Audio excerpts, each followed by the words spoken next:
येण्याचं कारण असं की प्रशासक म्हणून आदरणीय मालगाव साहेब त्या ठिकाणी प्रशासक म्हणून गोकुळमध्ये काम करतात. गेली 2 दिवस आम्ही त्यांची भेट घेण्याचा प्रयत्न करत होतो, पण सिंधुदुर्गला ते असल्यामुळं त्यांची भेट झाली नव्हती. आज त्यांची भेट आम्ही घेतली.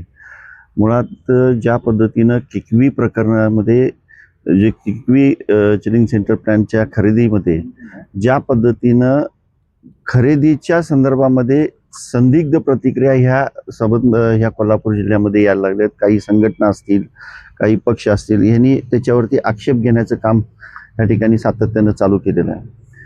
आमच्याच मित्रपक्षाचं ह्याचे अध्यक्ष असल्यामुळं त्यांच्यावरती कुठेही गालबोट ह्या सगळ्या गोष्टीचं येऊ नये म्हणून आम्ही त्या ठिकाणी मी सातत्यानं परवाही मागणी केली आणि आज ही मागणी करतोय की प्रशासक साहेबांच्याकडे मागणी केली की त्या किकवी प्रकरणामध्ये ज्या पद्धतीनं जो व्यवहार झाला त्या व्यवहाराची एक श्वेतपत्रिका या ठिकाणी गोकुळ दूध संघाने आपण प्रशासक म्हणून त्या ठिकाणी काढावी.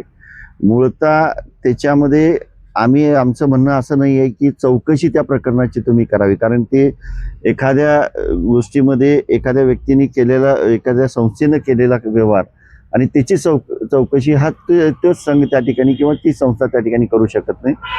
पण जो व्यवहार झाला आहे ही सामान्य माणसामध्ये जी संभ्रमावस्था त्या ठिकाणी निर्माण झाली, त्याच्यामध्ये मोठ्या प्रमाणामध्ये भ्रष्टाचार झाला आहे असा जो सर्वसामान्य दूध उत्पादक शेतकऱ्यांच्यापर्यंत जो संदेश गेला आहे, जर खरोखर सत्यता व्यवस्थित जर व्यवहार झाला असेल की स्वच्छ जर व्यवहार झाला असेल तर त्याच्यामध्ये श्वेतपत्रिका काढण्याच्या संदर्भामध्ये अडचण कोणत्याही पद्धती यायची काही कारण नाही. हात स्वच्छ असतील तर हात दाखवायला काही अडचण नाही. हात राडला झाले असतील तर कुठेतरी धुवायची व्यवस्था त्या ठिकाणी करावी लागते.